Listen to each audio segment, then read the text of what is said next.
오늘 본문을 보면 가롯 유다 대신에 사도로 선출될 자의 자격을 명시하고 있습니다. 이 내용으로 미뤄보게 되면 가롯 유다의 자리를 메울 인물을 뽑고자 했던 이유가 좀 정확하게 드러나고 있는데, 사도들에게 맡겨진 직무, 다시 말씀드리면 부활을 증거하는 증거 사역이 효과적으로 진행되기 위해서 반드시 충원이 필요했음을 알 수 있습니다. 사도의 자격은 예수님의 공생애를 함께 보낸 자이거나 그리스도의 부활을 목격한 증인이어야 했습니다. 그런데 특별히 여기서 예수님의 공생애 기간 동안 함께 생활했던 자라고 이제 국한한 이유는 12사도 중 한 명을 선택하기 위함이었고, 또 12사도의 사역 범위가 주로 이제 유대인과 관련되었기 때문에 이렇게 표현이 되었습니다. 예수님은 요한의 세례를 받으시고 공생애를 시작하셨는데, 예수의 부활하심을 증거할 사람이라는 이 말씀을 보게 되면 예수 그리스도의 부활은 사도들의 메시지 초점이었고 핵심이었음을 알 수 있습니다. 그래서 오늘날 우리가 복음을 전한다라고 하면 십자가의 사랑과 예수의 부활, 이 두 가지를 정확하게 전달하는 것을 말합니다. 그리고 오늘 본문 23절을 보게 되면 두 사람을 먼저 세웠는데, 바사바라고 하는 별명은 유수도라고 하는 요셉이었고, 또 이제 그 마띠아 돼 있죠. 마따디아스의 약칭으로 여호와의 선물이라는 이름을 가진 그 두 사람을 이제 세워서 이제 선정하게 됩니다. 자, 이러한 제자들을 한 사람 더 뽑을 때에 이런 과정을 거친 이후에 우리가 한 가지 알게 되는 사실은 왜 이러한 과정들을 잘 설명해 놓았을까라는 부분입니다. 24절을 보게 되면 기도하면서 그들은 먼저 사도의 자격 요건에 대해서 합당한 두 사람을 선택했고, 또 제비를 뽑아서 그들을 선정한 다음에 함께 부활을 정언했습니다. 우리가 부활이라는 이 사실에 대해서는 너무나 잘 알고 있습니다. 그런데 오늘 이 시점에 예수님의 십자가의 사랑과 부활을 다시 한번 생각해보고, 또 사도들이 당시에 완전히 변한 다음에 부활을 증언했다는 이 사실은 오늘날 현실에 비추어서 우리에게 의미하는 바가 매우 크다고 할 수 있습니다. 여러분, 지금 우리가 지금 이 처해 있는 상황을 가만히 보면 알겠지만 매우 어려운 상황입니다. 공동체는 불가피하게 모임을 갖지 못하고 있고, 또 제한을 받고 있습니다. 우리가 그토록 지켜왔던 이 예배는 어쩔 수 없이 오늘처럼 온라인으로 드리고 있습니다. 아무리 우리가 정돈된 마음으로 온라인으로 예배를 가정에서 드린다 할지라도 예배당에서 드리는 그 예배의 마음과 어찌 같을 수가 있을까라는 부분을 생각해 보면 아무도 부인할 수 없을 것입니다. 사실은 이런 말들이 있죠. 예배당에 와서 예배를 드릴 때 은혜를 받지만 실상은 그 오는 과정에 이미 은혜를 받는다고. 그처럼 우리가 예배당에 와서 예배를 드리는 것은 아주 중요합니다.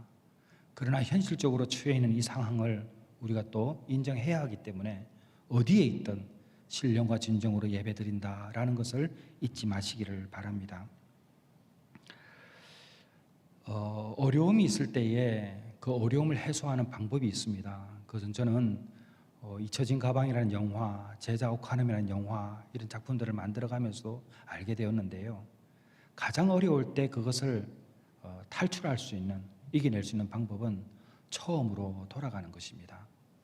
처음으로 돌아가게 되면 다시 시작할 수 있거든요. 또 어디에서부터 잘못되었는가라는 것을 알 수가 있습니다. 지금 이럴 때일수록 교회는 다시 한번 처음 마음을 지키고 회복해야 할 것입니다. 올해로 한국 개신교는 136년을 맞이했습니다. 1884년 어료 선교사 알렌의 입국을 한국 개신교사의 원년으로 삼기 때문입니다.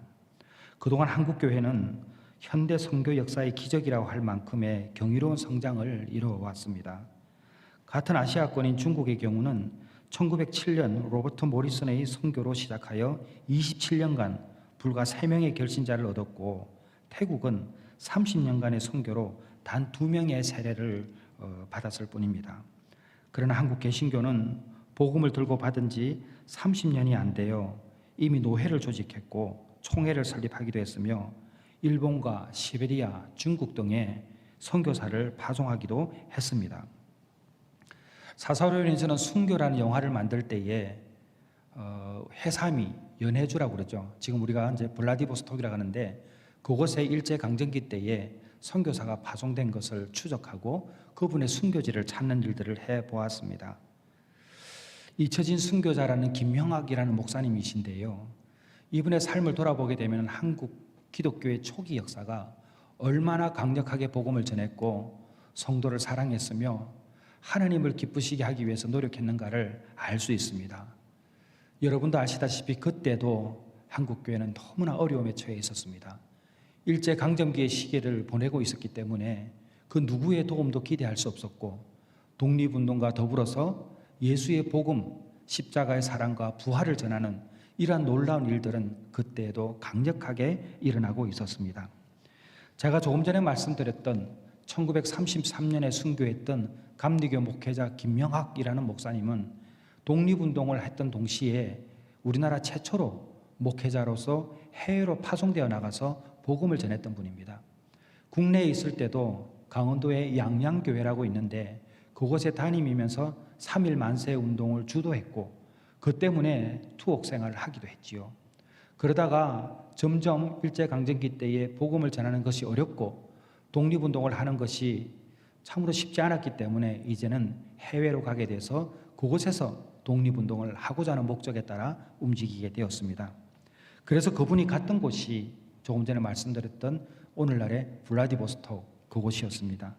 그곳에서 해삼이 교회를 섬겼는데 이제 그 러시아가 공산화되는 과정에 있어서 교회의 핍박을 받게 되었고 많은 성도들이 현실의 어려움 때문에 영원한 나라 그 하나님의 역사를 기대하는 것보다 현실에 안주하는 선택을 하게 됩니다.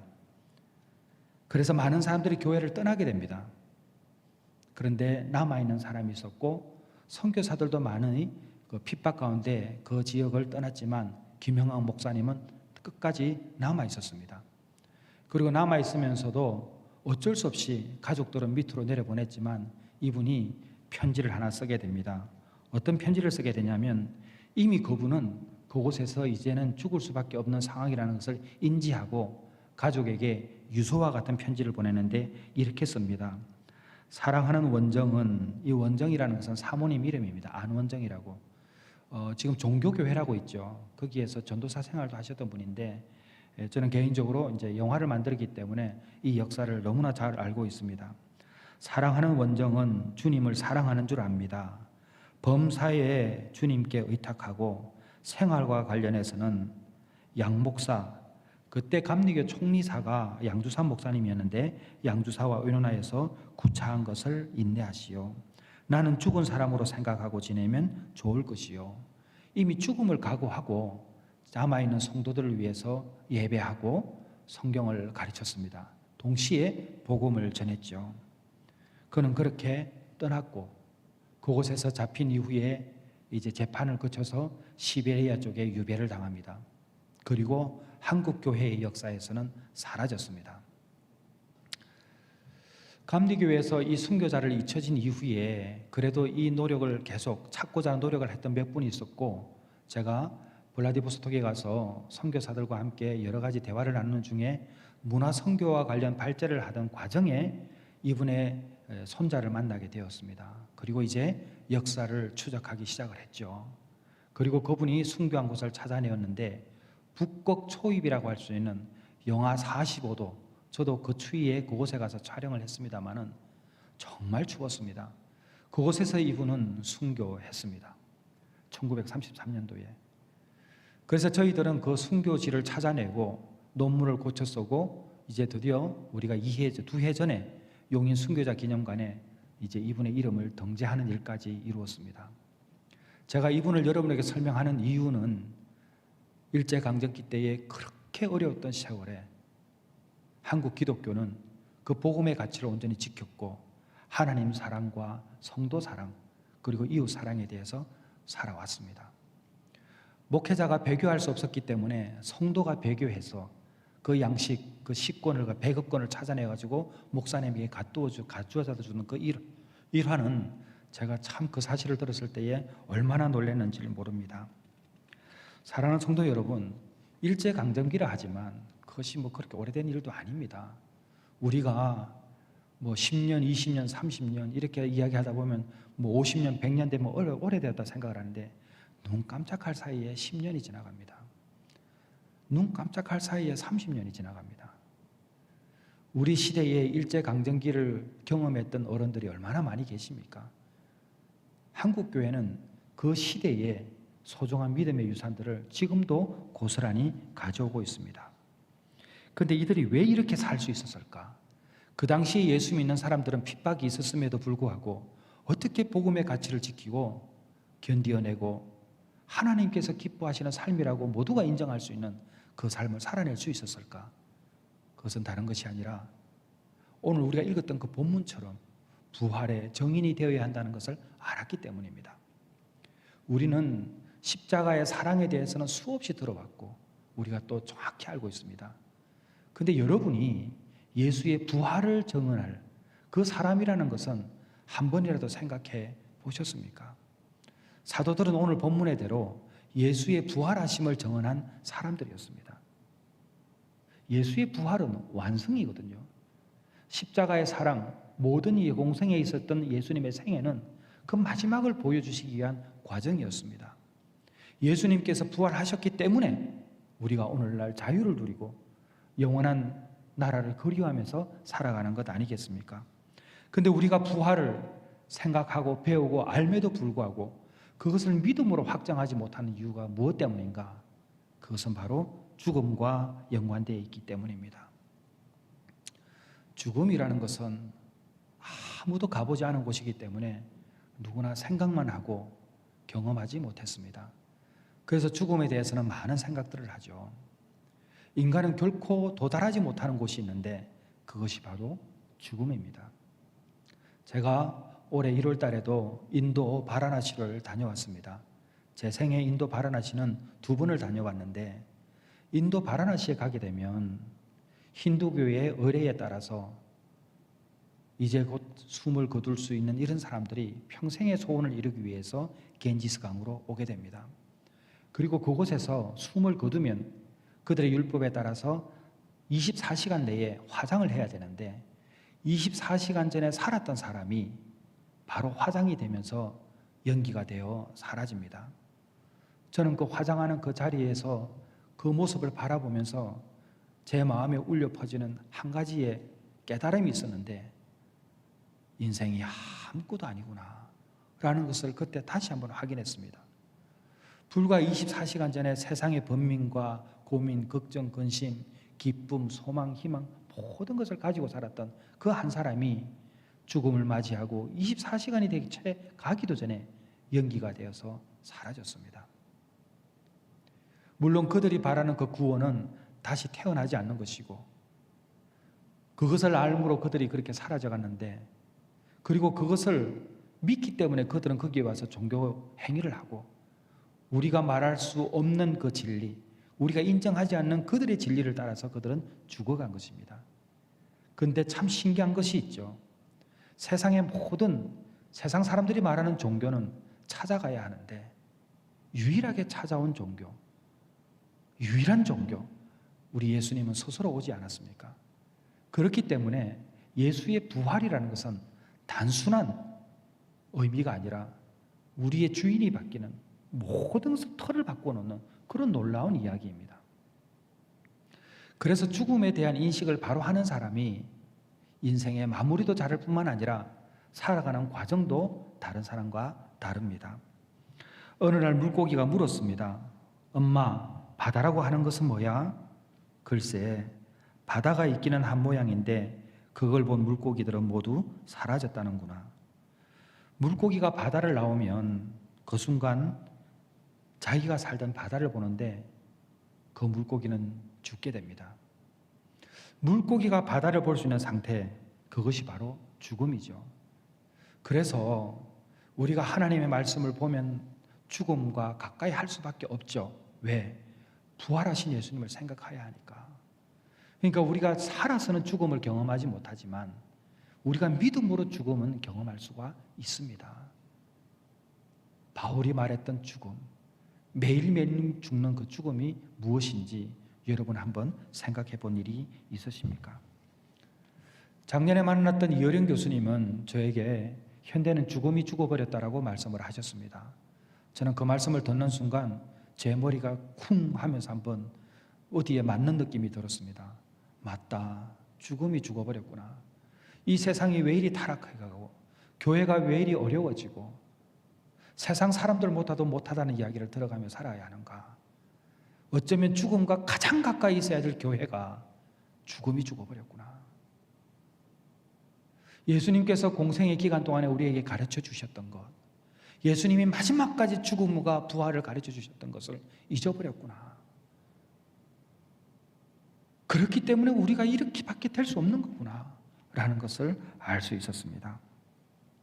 여러분, 죽음을 본 사람은 바뀔 수밖에 없습니다. 그래서 과거에는 죽음을 많이 보여주었다라고 말하지 않습니까? 옛날에 어른들이 돌아가시면 누구나 다 가서 그 죽음을 볼 수 있었는데 지금은 돌아가신 분을 조문하려 가게 되면 못 봅니다. 볼 수가 없습니다. 전에도 제가 말씀드렸는지 몰라도 태어나는 것은 자랑하죠. 페이스북에 이제 태어난 지 몇 시간도 되지 않는 아이를 사진을 찍어서 올리고 보여줍니다. 그런데 죽음은 그 어디에서도 볼 수가 없습니다. 옛날 우리의 어른들은, 우리 믿음의 선배들은 늘 하늘 가는 밝은 길이 찬양을 하면서 죽음과 함께 살았습니다. 그랬기 때문에 한국교회는 건강할 수 있었고 우리의 신앙은 견고해질 수밖에 없었으며 날마다 천국을 소망하며 살았기에 세상 사람들이 봐도 예수 믿는 사람이구나 하면서 서로가 존경을 마다하지 않았습니다. 이어령 교수님이 하셨던 말씀이 또 하나가 있습니다. 여러분은 어떻게 아시는지 몰라도 그분이 마지막 인터뷰라고 하기 2달 전에 제가 만났기 때문에, 그리고 그분은 지금 암으로 투병이라는 표현을 하지 않고 친병이라 하죠. 그러나 병과 가까이 이렇게 살아가고 계신 분인데 이런 표현을 했습니다. 태호흡과 폐호흡. 누구나 아기들은 엄마의 뱃속에 280여일을 있죠. 양수에 갇혀서. 그때는 탯줄과 연결된 호흡을 합니다. 그것은 태호흡이죠. 그런데 태어나면 탯줄이 끊겨지면 더 이상 태호흡을 하지 못하고 폐호흡을 합니다. 호흡이 바뀌었다는 것은 죽음을 의미하죠. 그런데 죽으니까 다시 태어나지 않았습니까? 여기에 있는 저와 여러분 누구도 예외 없이 한 번은 죽었던 사람입니다. 그런데 또 한 번 죽죠. 언제 죽습니까? 예수님을 만날 때입니다. 복음을 믿게 되면 반드시 우리는 한 번을 죽게 되는데 그것이 믿어지지 않는 사람은 변할 수 없습니다. 부활의 정의는 예수님의 부활을 믿기 때문에 깨닫게 되는 것이 있습니다. 그것이 뭐냐? 아주 중요한 건데요. 주인이 누구인지를 알게 됩니다. 저와 여러분의 주인은 우리가 아닙니다. 우리는 부활을 믿기 때문에 내가 주인이 아니라는 것을 알아야 돼요. 내가 주인이 아니라는 이 한 가지 사실만 알아도 우리의 삶이 지금 당장 바뀔 수가 있어요. 제자들은 예수님께서 십자가에 못 박혔을 때 다 도망간 사람들입니다. 그 도망갔던 제자들이 예수님의 부활을 보고 듣고 확인한 이후에 완전히 바뀌었지 않습니까? 그리고 그들은 다시 모여 기도하고 흩어지는데 다 죽을 길로 갔습니다. 도대체 무슨 일이 있었기 때문에 갑자기 바뀌었습니까? 바로 부활 때문이죠. 로마서 14장 7절에서 9절까지의 말씀을 보게 되면 제가 한번 봉독하겠습니다. 우리 중에 누구든지 자기를 위하여 사는 자가 없고 자기를 위하여 죽는 자도 없도다. 우리가 살아도 주를 위하여 살고 죽어도 주를 위하여 죽나니 그러므로 사나 죽으나 우리가 주의 것이로다. 이제 9절 말씀이 좀 중요한데요. 이를 위하여 그리스도께서 죽었다가 다시 살아나셨으니 그리스도께서 죽었다가 다시 살아나셨으니 곧 죽은 자와 산 자의 주가 되려 하심이라.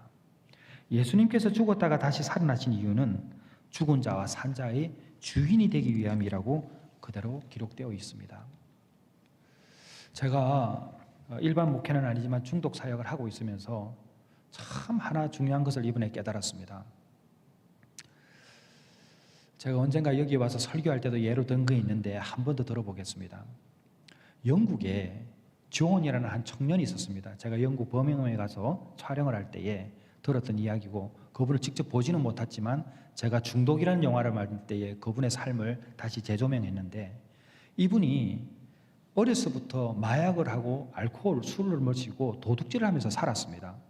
근데 이 존이라는 청년이 거리를 방황하다가 한 여성을 만나게 되고 이 여성과 사랑하게 되어서 결혼을 했습니다. 그리고 아기를 낳았죠. 이 아이를 놓고 나니까 그 부인이 바뀐 거예요, 이제는. 그러면서 이렇게 살면 안 되겠다고 생각을 하고 이제는 좀 더 나은 삶을 추구하는데 남자가 안 바뀌는 거예요, 그 존이. 그러다가 안 바뀌는 남편을 끝없이 기다리는 아내가 결국은 이제는 더 이상 못 기다리고 떠나버리죠. 처음에는 그 외로움을 몰랐다가 존이 나중에 깨닫습니다.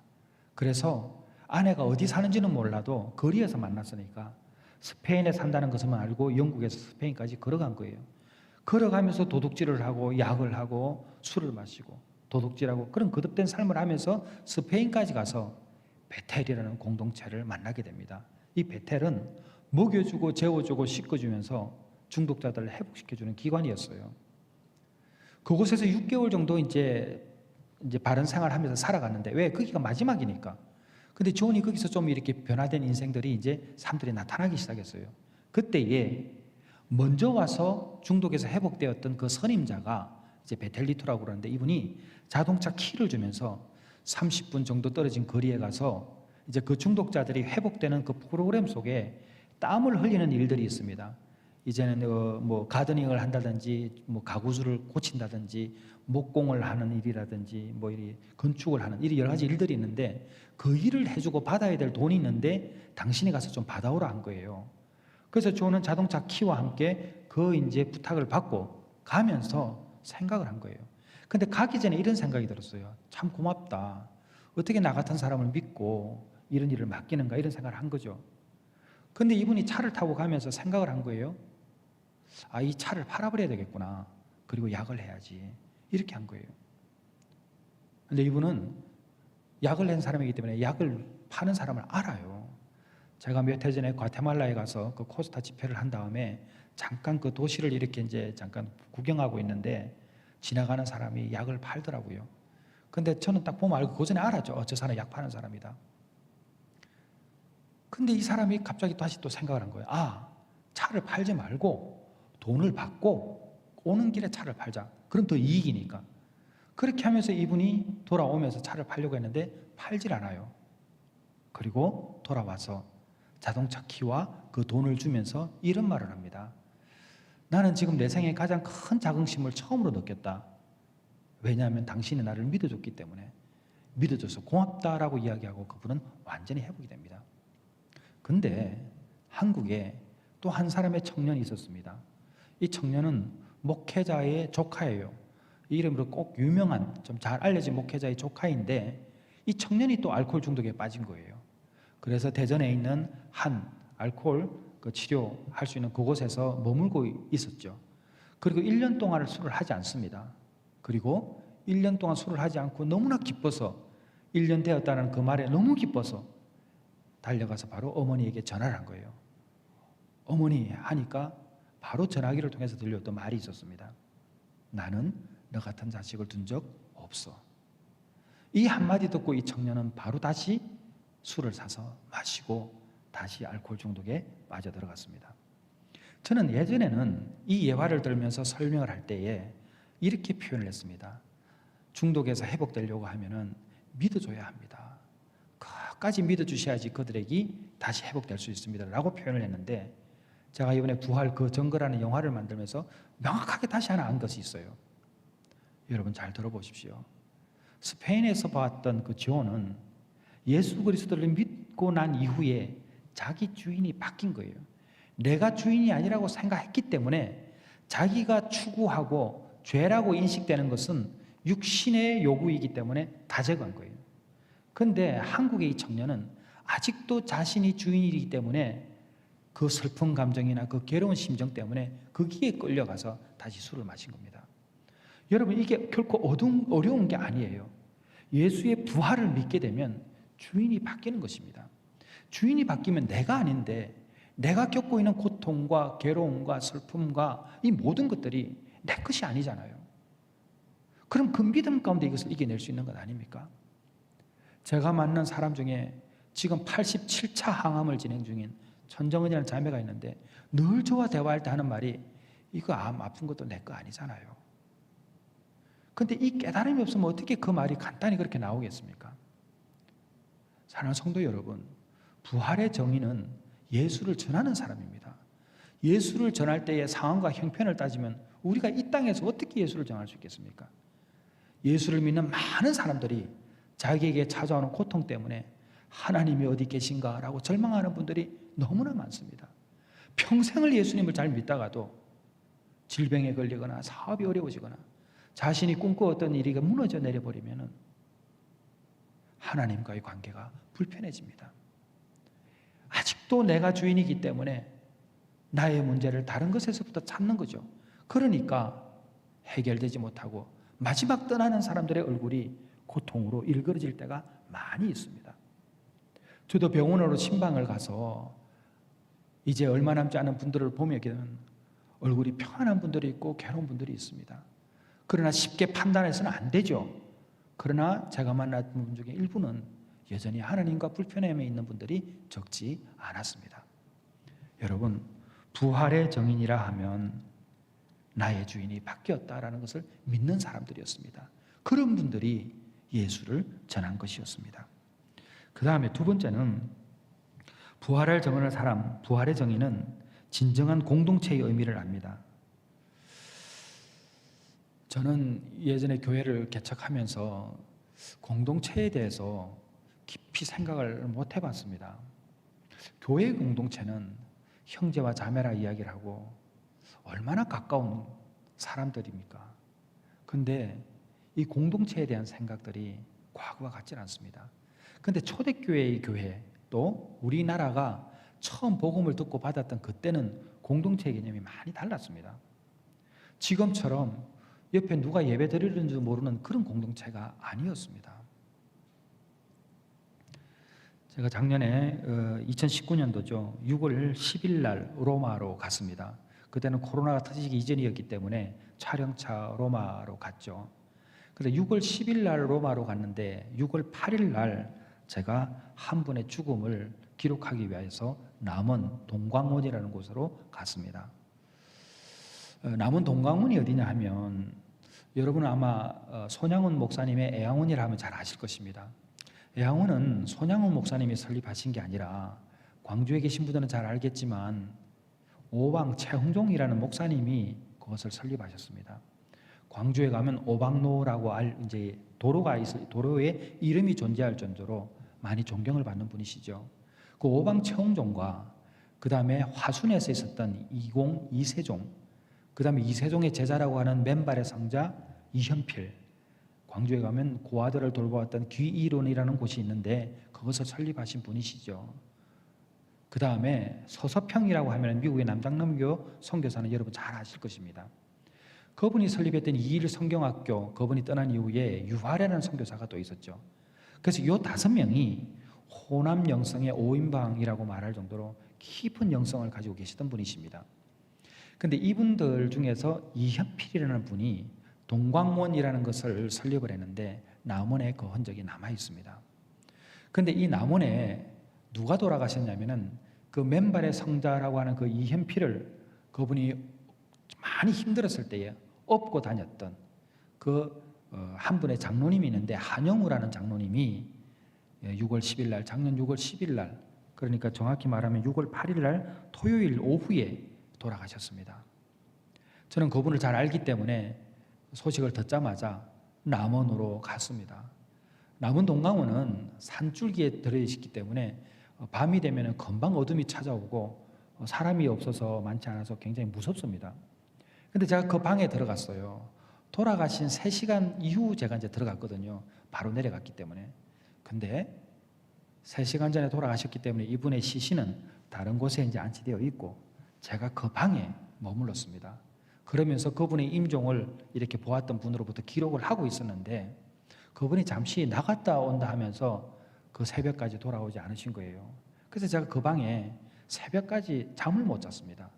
왜냐하면 저와 그렇게 잘 알고 지냈던 어른이신데 돌아가셨다는 이 사실 하나 때문에 그 밤에 그 방에 혼자 있는 것이 무서웠습니다. 그분이 드시다만 음식, 또 그분의 흔적들이 이렇게 흩어져 있는데 잠을 잘 수가 없었습니다. 예수 그리스도 안에서의 한 형제요, 한 공동체라고 생각했던, 누구나 다 예수 믿는 사람이라면 가족이라고 생각했던 그 한 분이 불과 3시간 전에 살아계셨던 그분이 돌아가신 그 자리에서 그 밤을 뜬 눈으로 지새웠습니다. 솔직하게 말씀드리면 진짜로 무서웠습니다. 그런데 6월 10일 날 로마에 가서 이틀인가 지나가지고 제가 산 칼리스토 카타콤이라는 곳으로 갔습니다.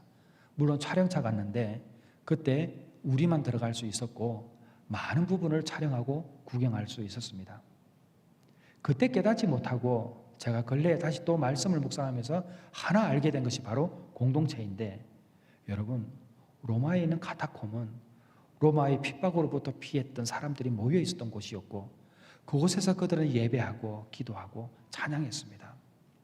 그런데 그곳에 있었던 사람들은 자신의 무덤을 파면서 살았던 사람들이거든요. 그곳에서 그 사람들은 죽어갔거든요. 그리고 죽으면 어디에도 보내지 못하고 그 흙을 파서 그곳에 묻었거든요. 그러니 그곳에서 머물렀던 사람들은 늘 죽음과 같이 있었어요. 여러분 한번 생각해 보면 냄새나지 않았을까요? 아무리 방법을 써도. 무섭지 않았을까요? 땅속인데 얼마나 컴컴했겠어요. 근데 곳곳에 죽어있는 사람들이 있는데 왜 안 무서웠겠습니까? 그런데 그들은 그곳에서 찬양하며 부활을 꿈꾸었습니다. 견뎌냈습니다. 왜 그랬을까요? 그들은 삶과 죽음에 대한 이해가 뚜렷했습니다. 여기는 잠시 머무는 곳이라는 것을 알았기 때문에 그들은 그곳에서 죽음이 옆에 있었음에도 불구하고 살아있는 사람처럼 살았습니다. 이게 오늘날의 교회 공동체가 회복해야 될 것입니다. 로마에 있는 카타콤이라는 것은 오늘날의 교회의 모형과 다를 게 전혀 없습니다. 그곳에서도 예배가 있었고 그곳에서 부활을 꿈꾸었습니다. 오늘날 예배당에서 우리가 예배드릴 때에 그거 아닙니까? 그런데 그들은 두려워하지 않았고 무서워하지 않았고, 비록 다른 사람들이었으나 예수 그리스도 안에서의 형제와 자매였기 때문에 담대하게 그 다음을 꿈꾸면서 살았습니다. 어떤 핍박이 와도 그들은 흔들리지 않았습니다. 그러므로 여러분은 늘 이 카타콤과 같은 그 교회의 모형을 기억하시고, 오늘날 우리가 공동체를 하면서도 옆 사람이 세상을 떠나도 전혀 무관심하게, 이게 있을 수 있는 일입니까? 우리가 어떻게 여기서 함께 예배드리고 함께 호흡하고 함께 살았는데 떠나가면 남의 일처럼 여기는데 이게 어떻게 여기서 우리가 선한 것을 기대할 수 있겠습니까? 우리는 형제 자매입니다. 슬픔과 기쁨도 함께 나누는 형제 자매라는 것을 기억하고, 오늘날 우리가 이렇게 대면 예배도 못 드리고 온라인으로 예배 드릴 때도 다시 한번 우리가 함께 예배 드렸던 사람들을 사랑하고 기억하고 언젠가 다시 만나게 되면 함께 기뻐하며 찬양해야 될 것입니다. 마지막으로 한 가지만 더 말씀드리면, 부활의 정의는 예수를 따라가는 삶을 사는 것입니다. 예수를 따라가는 삶은 쉬운 삶이 아닙니다. 여러분, 경건이라는 게 뭔지 아십니까? 경건의 삶이 바로 예수를 따라가는 삶입니다. 그런데 예수를 따라가는 사람은 상처를 만드는 삶입니다. 예수님을 따라간다 하면서 우리가 편안하게 사는 것은 거짓말이에요. 이건 속는 거예요, 여러분. 우리가 성경 어디를 봐도 예수 믿는 것 때문에 편안하게 산 사람이 없어요. 그러니까 우리가 고통에 대한 이해가 달라져야 돼요. 여기서 받는 고통은 당연한 거예요. 여기서는 고통을 받는 게 당연한 거예요. 우리가 선택한 거잖아요. 예수를 따르는 삶은 우리가 선택한 삶이에요. 우리가 믿잖아요. 믿으니까 당연히 힘든 거예요. 제가 예수님을 20살, 20살에 넘어서 믿었잖아요. 근데 제 친구 중에 한 친구가 하나 있었는데 이 친구는 참 술을 잘 마셨어요. 그 20대 청년이 돼도 술을 잘 마셨어요. 근데 얘도 교회 안 다녔죠. 근데 지금도 그 친구가 했던 말이 기억이 나요. 무슨 말을 했냐면, 상철아, 술을 내가 마시니까 되게 힘들더라. 근데 내가 이것을 이겨냈다고 그러는 거예요. 이야, 참 재밌는 이야기죠. 그걸 어떻게 이겨냈니? 물으니까 술 마시면 당연히 힘들어. 이 생각하니까 이겨지더라 그러는 거예요. 근데 그때는 구구 말았는데 가만히 보니까 걔는 진리는 아니지만 뭐 깨달은 게 있구나. 여러분, 병들면 아픈 게 당연한 거예요. 예수 믿으면 힘든 게 당연한 거예요. 근데 우리는 예수 믿으면 힘들라고 생각하는 게 아니고 편하려고 생각하는 거예요. 이게 얼마나 은혜입니까? 이럴 때가 은혜인 거예요. 이럴 때 하나님과 더 가까워질 수 있고, 이럴 때 하나님을 더 찾을 수 있고, 평소에 안 하던 기도까지 할 수 있는 거예요. 그러니까 우리가 예수를 믿으면서 받는 상처는 이런 과정을 거칠 때의 상흔이 되어가는 거예요. 여러분, 우리는 상처는 너무나 많은데 상흔이 없는 거예요. 예수를 믿었기 때문에 낳은 상처가 상흔이잖아요. 그 상흔을 가지고 있는 것을 볼 때에 우리는 부활하신 예수님을 확인했지 않습니까? 세상에 믿지 않는 사람들도 우리가 이 어려운 시기에 어떻게 견디는가를 보고 우리가 가지고 있는 상흔, 이 상흔을 보고 예수님을 믿는 것입니다. 초대교회 교인들이 다 부활의 정인의 삶을 살았습니다. 저와 여러분은 부활의 정인입니다. 이 부활의 정인은 상처를 당연히 품고 그 상처들을 상흔을 만들어가는 과정을 거치며 이 인생을 살아낼 때에 영원하신 우리 주님을 만날 때에 얼마나 기뻐하시는 그 웃으시는 모습을 볼 수 있겠습니까? 정리하겠습니다. 진리에 굴복한 사람들이 모이는 것이 수도원, 카타콤, 교회입니다. 인간의 유한성에 굴복한 사람들이 모이는 곳이, 인간의 유한성을 인정하는 사람들이 모인 곳이 묘지입니다. 사랑하는 성도 여러분, 늘 죽음과 가까이 하십시오. 예수 믿는 사람이 죽음과 가까이 한다는 것은 나를 죽이는 과정이고 내가 죽었다는 것을 인정하는 것입니다. 내가 죽을 때에 예수가 사는 것이고 예수의 부활을 믿는 사람은 내 주인이 누구인지를 분명히 아는 사람입니다. 오늘 저와 여러분이 오늘 본문의 말씀을 기억하고, 맞아, 나는 부활의 정인이야. 맞아, 내 주인은 내가 아니고 우리 주님이 주인이야. 이거 두 가지만 깨닫고 살아도 여러분, 사람이 바뀌는가? 절대 안 바뀐다고 그러죠? 아닙니다. 사람은 바뀝니다. 주인이 바뀌면 바뀝니다. 교회도 주인이 누군지를 알면 교회는 건강합니다. 이 단순한 진리를 어리석은 인간들이 깨닫지 못하고 이 땅에서 그렇게 살아가는 것입니다. 우리 주님은 늘 우리를 사랑하시고 진리 대신 예수 그리스도께서 말씀을 주셨습니다. 저와 여러분은 부활의 정인입니다. 기도하겠습니다. 하나님 아버지, 죽은 자 가운데서 살아나신 후에야 제자들이 말씀하신 것을 기억하고 성경과 예수께서 하신 말씀을 믿었듯이 저희들 또한 부활하신 예수님을 믿기 때문에 저희들이 변화될 줄 믿습니다. 감사드렸고 예수님의 이름으로 기도드렸사옵나이다. 아멘.